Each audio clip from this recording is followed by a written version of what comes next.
જૂનાગઢના બાટવા તાલુકાની નગરપાલિકામાં ચૂંટણી સંદર્ભે જૂનાગઢ જિલ્લા કોંગ્રેસ પ્રમુખ ભરતભાઈ અમીપરાએ ફોર્મ ચકાસણી કરવા માટે ફોરેન્સિક લેબની માંગણી કરી।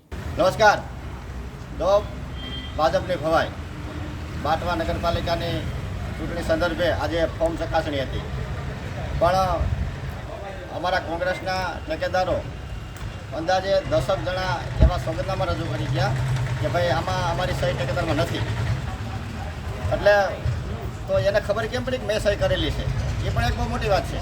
ખરેખર બધાની હાજરીમાં જંજાર છે અને સહી કરેલી છે, પણ ભારતીય જનતા પાર્ટીના સામ દામ દંડ ભેદને કારણે એ ક્યાંક ને ક્યાંક અમારા ઉમેદવારોને ખરેખર ખોટી રીતે ધમકી આપી અને ફસાઈ દેવાની ટ્રાય કરી હોય, એટલે અમારા જે ઠેકેદારોએ ખોટા સોગંદનામા રજૂ કરેલા છે। એટલે આ બાબતમાં અમે આજે બાટવા શહેરના ચૂંટણી અધિકારીને અમે ખાસ વિનંતી કરી છે કે જે સોગંદનામા રજૂ થયા છે એની ફોરેન્સિક લેબ કરવામાં આવે। ખરેખર અમારા ઠેકેદારો છે કે નહીં, એટલે તાત્કાલિક ચુકાદો આપ્યા પહેલાં અમારી સહીના નમૂનાની ફોરેન્સિક લેબ કરવામાં આવે, ત્યાર પછી જે ચુકાદો આપવામાં આવે।